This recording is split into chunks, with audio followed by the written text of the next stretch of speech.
Madam గారి కంటే PA గారిది ఎక్కువ హవా.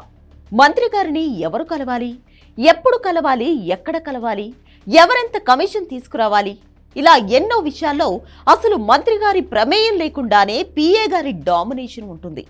అది సొంత పార్టీ కార్యకర్తలైనా లేదంటే వ్యాపారులైనా ఎవరైనా సరే పిఏ గారి మాట వినాల్సిందే. లేదంటే లైసెన్స్ కట్, మరీ ఎక్కువ చేస్తే కేసులు, ప్రభుత్వం మనదే అనే ధీమా, మంత్రి గారి ఇంట్లో మనిషిని అనే పొగరు, ఇలా ఒక పిఏ గారు చేయని చండాలం లేదు.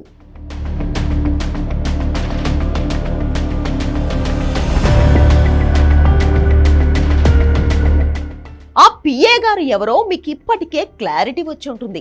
ఆయనే ఏపీ హోంమంత్రి వంగలపూడి అనిత పిఏ సందు జగదీష్. అనకాపల్లి జిల్లా పాయకరావుపేట ఎమ్మెల్యే అయిన వంగలపూడి అనిత 10 ఏళ్ల క్రితం జగదీష్ అనే వ్యక్తిని పిఏగా నియమించుకున్నారు. ఆ తర్వాత పార్టీ ఓడిపోయినా టీడీపీ మహిళా అధ్యక్షురాలిగా బాధ్యతలు చేపట్టిన తర్వాత కూడా ఆయననే పిఏగా కొనసాగించారు.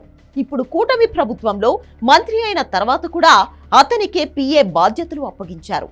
వాస్తవానికి పిఏ జగదీష్ కుటుంబ సభ్యులను తన కుటుంబ సభ్యులుగా చూస్తూ ఉంటారు అనిత. దీని వెనుక కారణం వేరే ఉంది.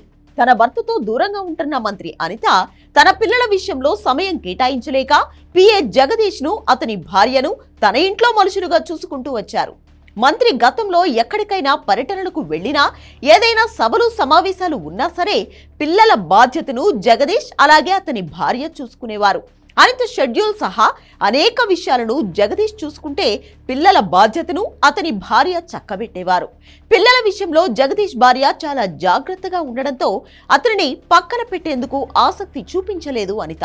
గతంలో తెలుగుదేశం పార్టీ నాయకులు అలాగే కొంతమంది నియోజకవర్గ కార్యకర్తలు ఆమెకు ఫిర్యాదులు చేసిన కుటుంబ కారణాలతోనే జగదీష్ ను పక్కన పెట్టేందుకు ఆసక్తి చూపించలేదు. ఇక అలుసు కనిపెట్టిన జగదీష్ మంత్రి గారు పేరు చెప్పి దందాలు చేయడం మొదలుపెట్టాడు. హోంమంత్రి పిఏ కావడంతో పోలీస్ అధికారులు కూడా అతనికి గట్టిగానే వెయిట్ ఇచ్చారు. ఇక పాయకరావుపేట నియోజకవర్గంలో పెత్తనం మొత్తం జగదీష్ చూసుకుంటాడు. నియోజకవర్గంలో కాంట్రాక్ట్ అయినా, మద్యం షాపులైనా, ఏ వ్యవహారంలో అయినా సరే పిఏ గారి జోక్యం ఉండాల్సిందే. ప్రతి విషయంలో అధికారులకు కూడా సలహాలిస్తూ మంత్రి గారి కంటే ఎక్కువ హడావిడి చేశాడు. ఈ విషయాలన్నీ హోంమంత్రి అనితకు తెలిసినా ఏమీ చేయలేక ఇన్నాళ్లు సైలెంట్ గా ఉన్నారు. ఇప్పటికే మంత్రి గారి వ్యవహారం ప్రభుత్వ పెద్దల వరకు వెళ్ళింది. దీనితో ప్రభుత్వ పెద్దలు కూడా గత కొన్నాళ్లుగా జగదీష్ వ్యవహారాలపై ఫోకస్ పెట్టారు. పేకాటి శిబిరాల దగ్గర నుంచి మొదలుపెట్టి పెద్ద పెద్ద కాంట్రాక్టర్ల వరకు బెదిరింపులకు పాల్పడి డబ్బులు వసూలు చేస్తున్నాడని గుర్తించారు. దానికి తోడు తెలుగుదేశం పార్టీ కార్యకర్తలను, నాయకులను తప్పుడు కేసుల్లో ఇరికించిన ఘనత కూడా జగదీష్ కు దక్కుతుంది. అలాగే టీటీడీ సిఫార్సు లేఖలను కూడా అమ్మేశారని ఆరోపణలు ఉన్నాయి.